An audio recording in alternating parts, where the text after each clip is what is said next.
Okay, I've got a question. What do a struggling artist, a high-strung wedding planner, and frequent games of solo tic-tac-toe have in common? Well, somehow, believe it or not, they are all key plot points in 2023's The Wedding Cottage. New on Hallmark. We've got a lot to talk about, Jennifer. We do, Josh, and we'll unwrap it all on this episode of Do You Watch What I Watch? If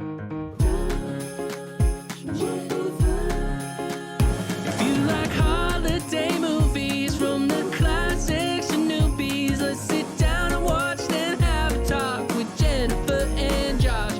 Sit down and watch, then have a talk with Jennifer and Josh. These days, the wedding venue, where you tie the knot, can be the most important decision around a wedding, perhaps even more important than who you're actually marrying.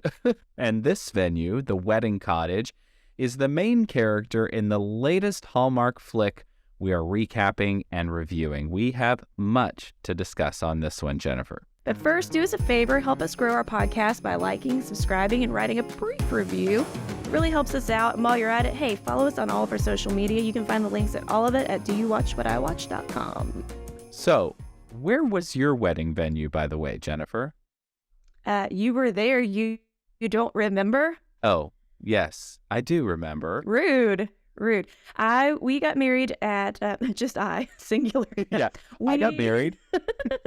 By myself. No, we were married. It was called Epic Event Center in Gallatin, Tennessee. It was kind of a little barn situation. We had the ceremony and the reception all in one big place. And listeners, Josh and his wife were our DJs at our wedding for the music. It was sensational. I thought it was a lovely wedding. And the thing I liked about your wedding is we both had a similar aesthetic going on. We got married at Houston Station, just south of downtown in Nashville. And again, it was that same sort of ceremony reception all in one place, which I thought was a lot of fun. So, and didn't you have a mashed potato bar? Oh, we had a mashed potato bar, which, if you're planning a wedding, I might just admit that a mashed potato bar might be the perfect thing to welcome your guests. There was not a mashed potato bar in this movie, and perhaps that could have helped this movie.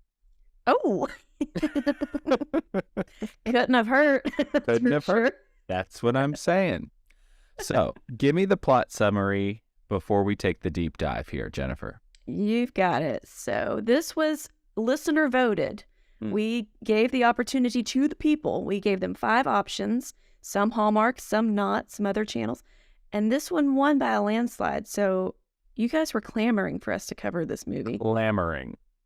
And here we are. So the plot summary from IMDb: a wedding guide creator must convince an uninspired artist and owner of a special wedding cottage to renovate the rundown cottage to host a contest-winning couple for their dream wedding. Well, that was just quite the word soup of a synopsis.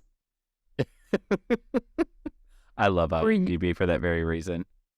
Were you intrigued by this? I think I was intrigued by this. It seemed like a sweet concept, like a one that would probably just be a lot of dialogue. I didn't expect there to be a whole lot of action, but a lot of talking, and that's pretty much what it was. But, no explosions or, people hanging off of buildings or anything. No. But it sort of, it seemed like a sweet little movie kind of concept. What did you think?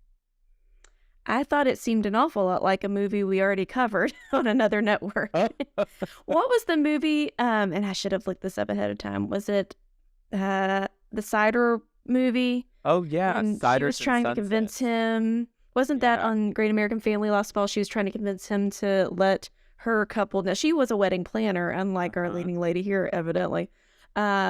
Trying to convince that male lead, who was a curmudgeon, to use the cidery as a wedding venue, right? Yeah, absolutely. Good for you for doing the throwback there and making it all happen, Feel free to go back and listen to that if you want. We were a little more green, but yeah. Yeah. You can always go back and listen to our old episodes. That's the beauty of it. Keep getting better. Yeah. All right. Well, we've got some stuff to get to, so let's go. So curtain up, and we are in New York City. It is bustling, it is busy, and lo and behold, we are outside some bridal shop somewhere, And Vanessa is urging a soon-to-be bride to buy her brand new book, Tying the Knot. And the book cover looks like something I would decorate in Microsoft Paint. It's at the very least a Shutterfly template and nothing more. Something. Minimum. Yeah. Cut to later that night. We're doing some late night work, and apparently Vanessa has some kind of contest going, and we learn that she's found their winners. And I write, huh? Like, what? It felt very out of left field. We didn't really get a whole lot of character development before we're right in the thick of it with this contest she's got going. Yeah, my husband was not watching actively, but he was in the room when the movie started, and he said, and I quote, "Oh my gosh," twice in the first scene. Oh my gosh. Oh my gosh. Here we go. Oh my gosh. Yeah, exactly. But she did sport a red pea coat. Did you catch it? I did not. Good eye. It was brief. I believe it was when she was going into her big business the first time. The rest of the movie, it did not make an appearance, but it was brief. It was there. Red pea coat alert. Ding for the ding. There you go. So the bride and the groom in this movie, and they're just B characters, basically. They are Amy and Scott, and they have this really touching story that involves Scott being injured in Afghanistan. Vanessa's hoping to give them the wedding, I should say, of their dreams, and also hoping that will boost her book sales because apparently they are not going so well. The couple is rightfully excited because apparently Vanessa is a big deal in the wedding planning world, and they want to get married in a month because he has to ship out. And eeks, we're on a timeline. It's all happening so fast. They want to get married at the Wedding Cottage, as in the Wedding Cottage in Vermont, which apparently it is the stuff of lore. People show up there, have dream weddings, live happily ever after. It is everything you want in a wedding venue and then some. No divorces here. Every couple stays married forever and ever and ever until they die. Exactly. So Vanessa's the female lead here. Cut to our male lead. His name is Evan. He's an artist, and it turns out that he owns the Wedding Cottage. He is struggling with his inspiration, and he has a possible gig in New York City, which is where he apparently lives. So we've got problems abounding for both of our leads here. She's got this book that isn't selling. He doesn't have inspiration for this big art thing that he's got to make happen. So we get a lot of pensive piano music early on because the problems are just oozing out of the woodwork here. However, will they survive? I do not know. Stay tuned. I think we do know how they're going to survive. It's all very, cut and dry here. We're in Stony Bridge, which is the name of this town, and it, of course, looks like small-town Vermont perfectionism. And Vanessa pops by the Wedding Cottage, which looks a little bit run down, and she knocks on the door. Evan surprises her from behind, is like, hey, what are you doing here? And we get a meet-cute here that is really not much of a meet and certainly not cute because he is worried that she's a real estate agent and is not interested in selling the Wedding Cottage. She's like, no. Apparently, Kevin's grandparents once ran the Wedding Cottage, and he is clearly, he says, not interested in continuing the family business and hasn't been for 5 years. I got to know, when you saw what this Wedding Cottage looked like, Jennifer, did you think to yourself, just 5 years? Like, this looks like it has been run down for about 15 or 20 years, not 5 years. Yes, Ivy has taken over the cottage. It's in total disarray. It was like a scene from the Secret Garden movies. Right? And my, oh my, how quickly the tides have turned on this Wedding Cottage. Yeah. Maybe it wasn't in tip-top shape before the 5 years. Maybe it was a slower decline. And now the Ivy's like, hey, they're dead. Attack. And all of the ivy in the entire state is attacking it. It just looks really run down. But of course, we need to have some hurdles so that this whole thing can get resolved. So there you have it. So Vanessa goes around. She's snooping around the property. She's just creeping around, because she can't take the hint that he's not at all interested in this, and spots Evan playing tic-tac-toe for some reason by himself. She knocks on his little side cottage there next to the Wedding Cottage where he lives, and he is not impressed. She begs and begs and begs, but he doesn't give in. So cut to a little cute bed and breakfast there in town. She checks in. She gets the backstory on the cottage from the nice woman who runs the place, And she also gets the backstory on Evan's drama. There's a lot of talk about real estate development and how that must be the most awful thing in the world, which in the world of Hallmark, it often is. So there you have it. Right. To any of our real estate developer listeners, apologies because you are mega villains. There is nothing worse than a real estate developer trying to save rundown businesses in disarray and make some money. Honestly, that's the American dream. That's not a villain. I know a lot of great real estate agents, and they're all lovely people. It just baffles me that this is the trope that we sort of resort to all the time in these. Over and over and over. Over and over and over again. Anyway, next day, Vanessa shows up with some baked goods and coffee. She is not giving up, so she is making a desperate pitch, goes into the tradition of all these weddings and how beautiful it is, and blah, blah, blah, blah, blah. And of course, he finally gives in. So she's got a lot of work to do because she has said that she's going to fix up the wedding cottage and take full responsibility for it and pay for everything and blah, blah, blah, blah, blah. So I did like the scene of her trying to negotiate with him. It reminded me of negotiating with my toddler about snacks or bedtime. Like, say more about she's that. Like, how about this? He was like, no. She's like, how about this? Still no. And then eventually he caved, which is very reminiscent of my life. Okay, fine.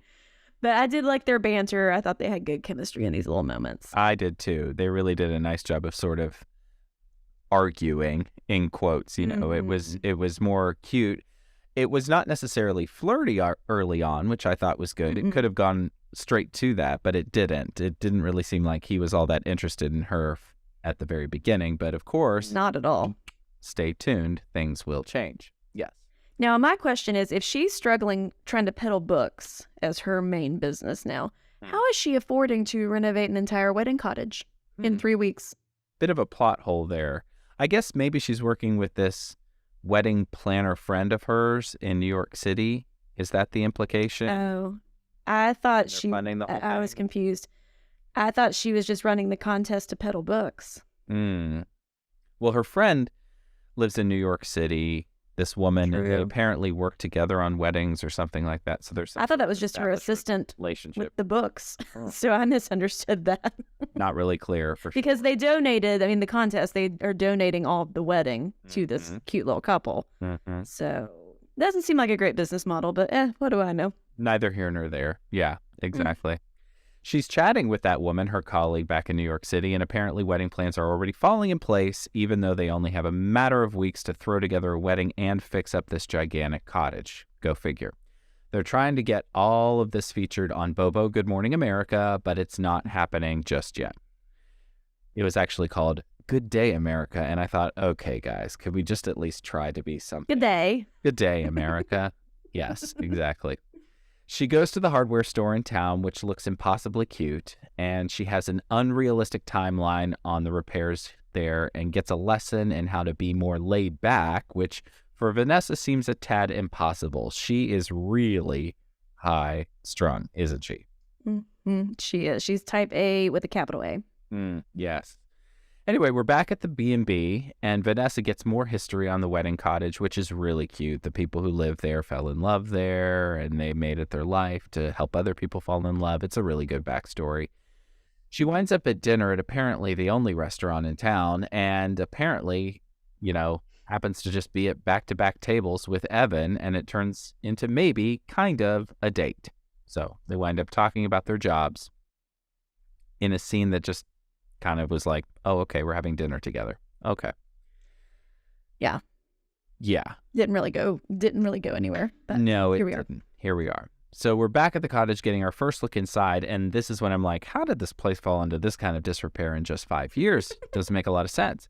Anyway, Vanessa is outside. She turns on a leaf blower, and she is surprised at how noisy it is. Of course, Evan is just off in the distance, playing tic-tac-toe in the nearby garden, and gives her a lesson on leaf blowing, which, okay, it's yikes. It's heavy, and she's frail, and she's clueless, and he tries to basically get her to slow down. It's a little flirty. It's also a little mansplaining. So it was, but I did laugh out loud at the end of the scene. I feel like they kind of ad-libbed a little bit because once she takes it again, she's like, okay, I know what I'm doing now. She puts it on, and this won't make sense probably on a podcast version, but on YouTube you can watch this.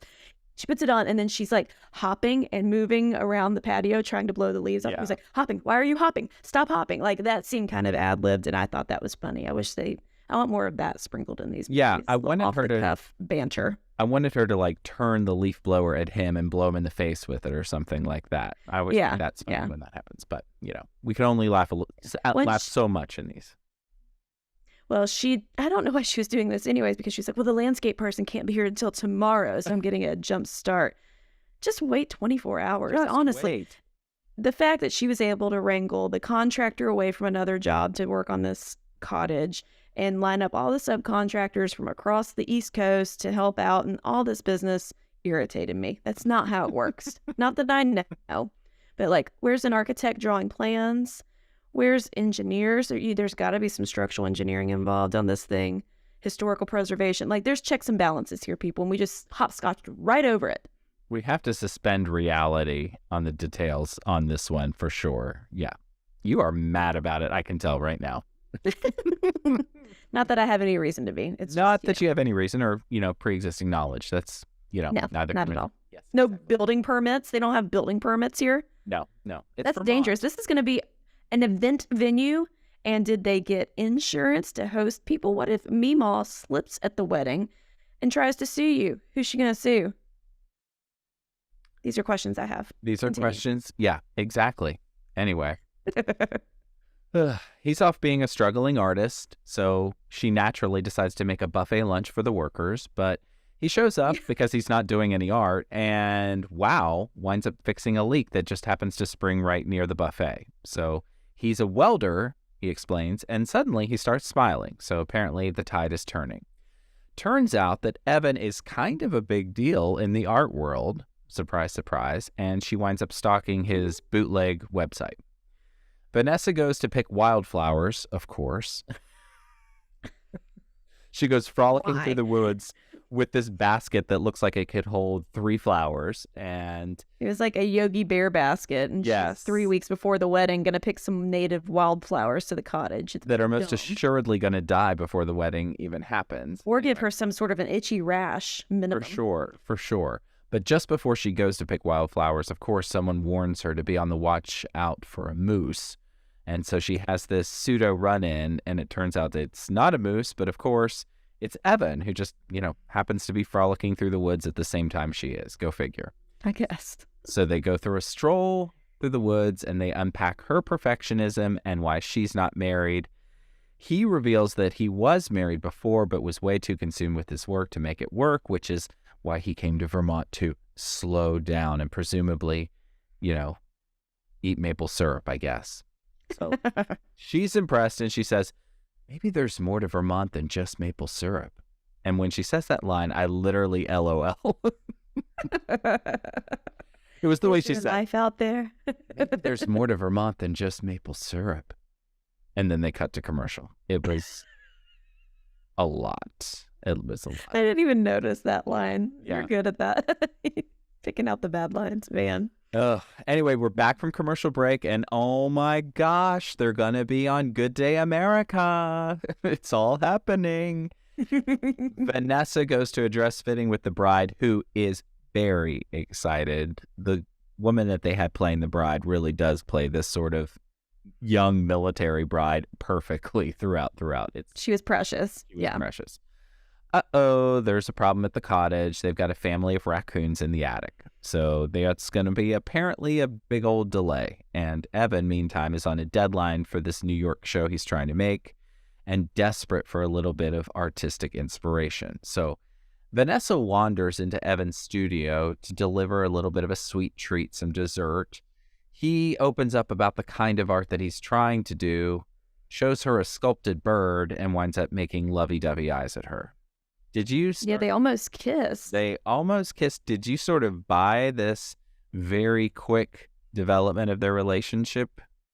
No, of course not. No, I didn't buy it at all. But more so, I was triggered by the raccoon subplot because I don't know do you know my history with the raccoons? I don't know if I've talked about it on the podcast. I do briefly know that it is a very sore spot for you. Yes, when I was after college, before I was married, I had a roommate and we had an apartment on the west side of Nashville. And at night, you could hear raccoons in the walls going, clawing the tub and wee, like talking to each other. And our apartment complex thought we were crazy. Eventually, they captured the raccoons. They found them and escorted them away, much like they do in this movie. But let me tell you right now, they come back because unless you take them far away, they can smell where they used to hang out. Oh, disgusting. Those masked-faced little bandits haunted me. For years. Sometimes. I can tell. At least months, literally. One broke into my trash on my porch and was eating leftover Arby's curly fries one night. They've got good taste. Yeah. I mean, I would murder a curly fry. I mean, give me a Jamocha shake, too, while we're at it. Not sponsored by Arby's. Not sponsored by Arby's. We don't have the meats just yet. Maybe someday. Yeah. Oh, no, the bride and groom are on their way because they want to suddenly see the wedding cottage. But the wedding cottage is not in any kind of shape to be seen, so they need to find a way to stall. So we get basically a big old stalling montage here. So there's wedding cake tasting to be done, a floral montage. They stop by the B&B where the owner, the woman named Marilyn, who I thought was very sweet throughout this entire thing, teaches them how to dance. So it turns out the groom has a prosthetic leg from his war wound in Afghanistan. He's a little bit scared about some of his balance issues. So Marilyn then decides to make Evan dance with Vanessa because Evan apparently once took dance lessons back in the day or something like that. Yeah. Anyway, the groom still stumbles and it's a little bit awkward and he's a little bit sad. And so Evan steps out to talk to him. It's a big help. I thought that scene was actually kind of sweet that these two guys were like solving each other's problems together. Oh, you thought so? I thought it was super random and unnecessary. Oh, you did? See, I thought that they needed to know him. Why is he going to give him a pep talk? I tell you why they did that. They needed to do that because they needed to soften him up a little bit because throughout he's just been this cold, aloof, struggling artist who maybe was flirting a little bit with Vanessa, but I think they wanted you to suddenly see that he actually does have a heart that isn't just about trying to win over Vanessa. Okay. You don't buy it. That's fine. That's fine. Hallmark did spend some money on the song that we hear like two times. It was You Are the Reason by Callum Scott. I looked it up. I've actually heard it on the radio.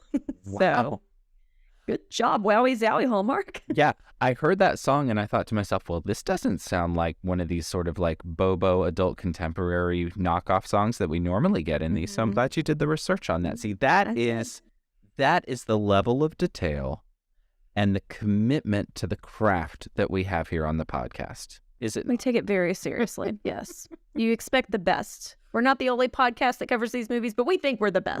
Right. Is any other podcast telling you the detail on the song? I think not. I think not. They probably did, actually. Probably did, but I mean, like a week ago. But that's okay. It's okay. It's okay. We don't need to start any wars or anything. We don't. We have lives. It's okay. It's fine. Exactly.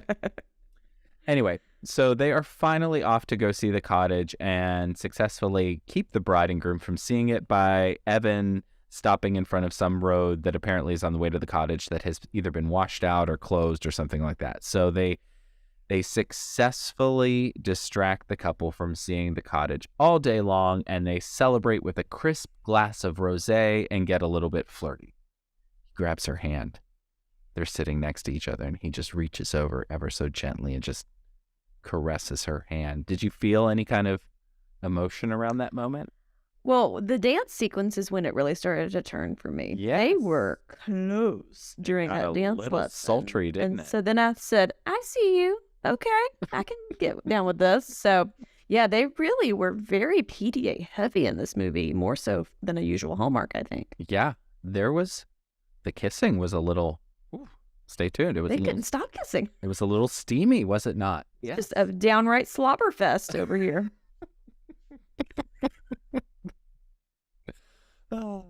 Anyway. Hashtag slobberfest. Yeah.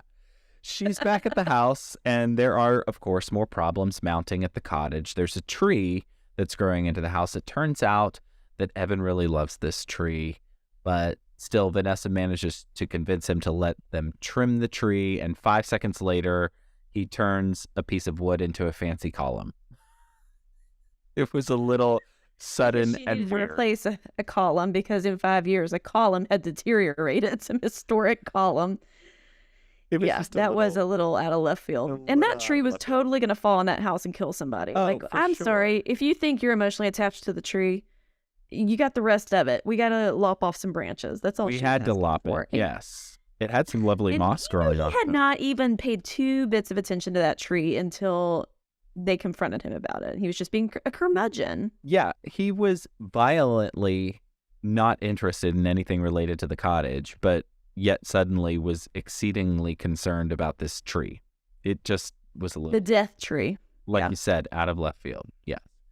Anyway, the couple winds up appearing on Bobo GMA, and it is super low budget. And of course, I have big problems because this is not how any of this would ever happen on television. Not that I would have any reason to know. Not that you would know. No, But- we these careers and subplots had nothing to do with our actual lives. No, but if no. they did, But if what they would you did- have to say? What was I wrong mean, with it?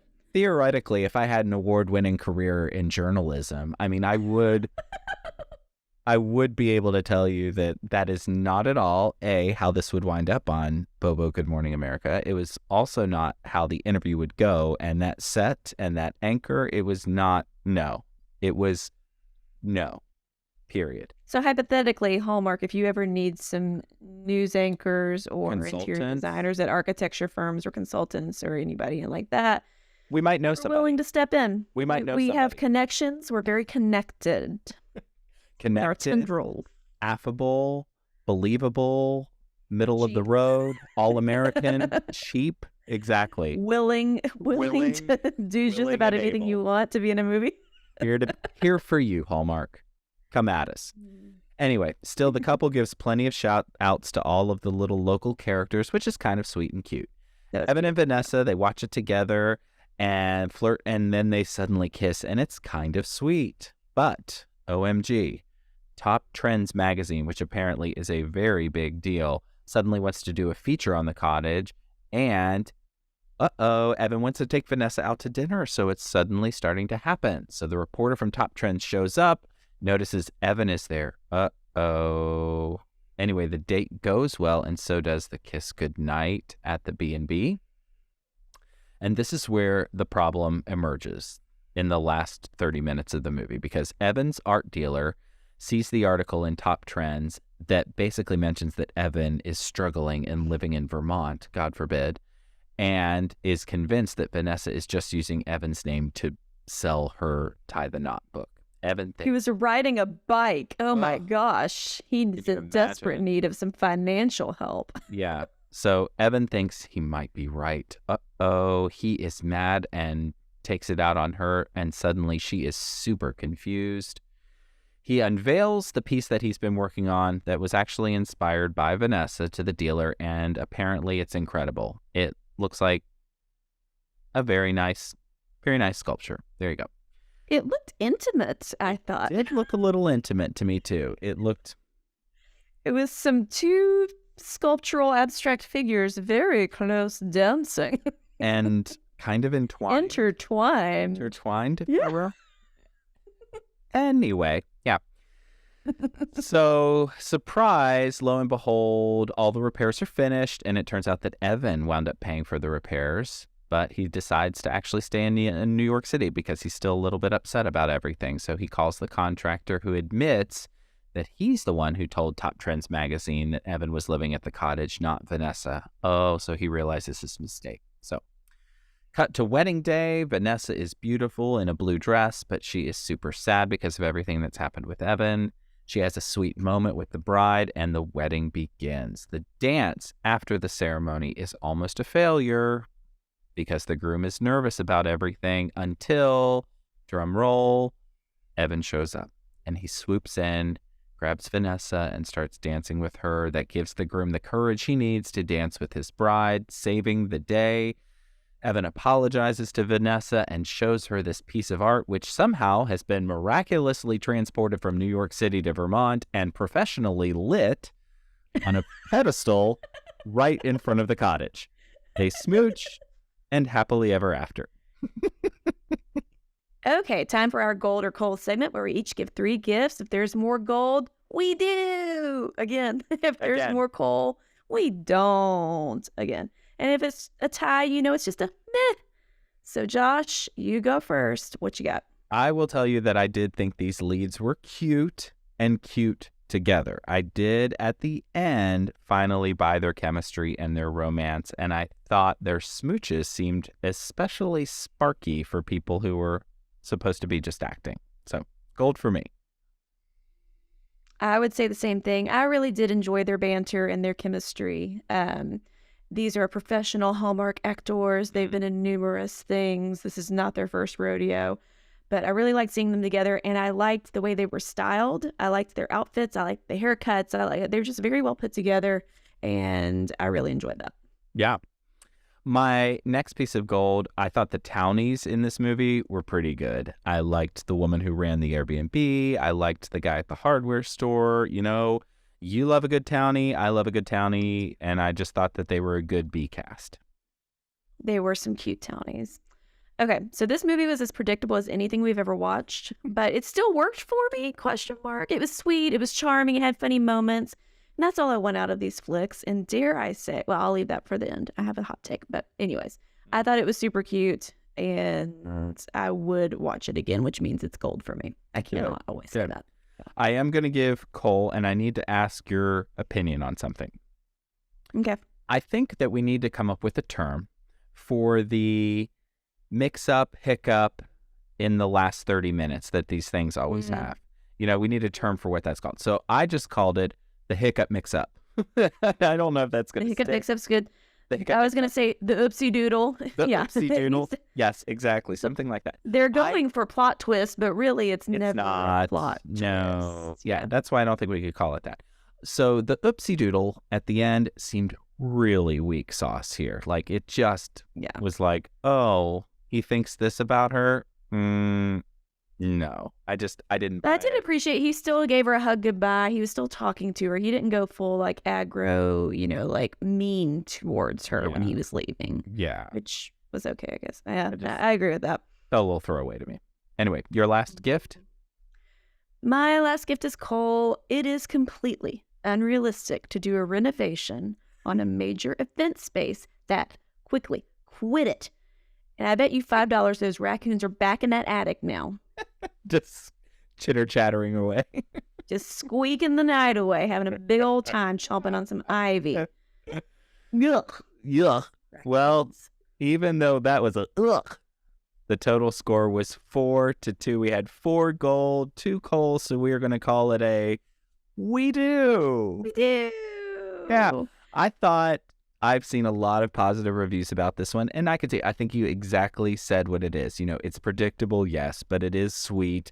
It gives you a moderate amount of feels, and there are a few funny moments here and there, I thought. Yeah, I think, dare I say, I think this is my favorite that we have watched in 2023 so far. Oh, I think so. Hey, okay. Tell me one that's been better. She's going out. She's going out on a limb that might be growing into a wedding cottage. I will be chopped down soon. Oh, no. Evan, save me. Save me, Evan. But yeah, I can't think of one that I've enjoyed better or more. I thought it was a good one. Yeah, we'll take it. Now, I don't know. At the end of the year, in a recap, will it stand the test of time? Probably not. But I thought it was really just middle of the road, but really cute. So I'm happy. Only time will tell. Stay tuned. Mm-hmm. And that, friends, is another episode of Do You Watch What I Watch? Special thanks to Nick Schwartz for our theme song, and of course to you for listening. Hey, do you like our podcasts? We know you do, and we're thankful for you for listening. So be sure to review, subscribe, tell a friend. We're also on Facebook and Instagram, so be sure to connect with us there. You can also find a link to all of our socials on our website at doyouwatchwhatiwatch.com. Stay tuned for a new episode and our socials to find out what we'll be recapping and reviewing next. Of course, as you can tell, we're going to always have a lot to discuss. And until next time, Jennifer, may your days be merry and bright. We'll see you next time.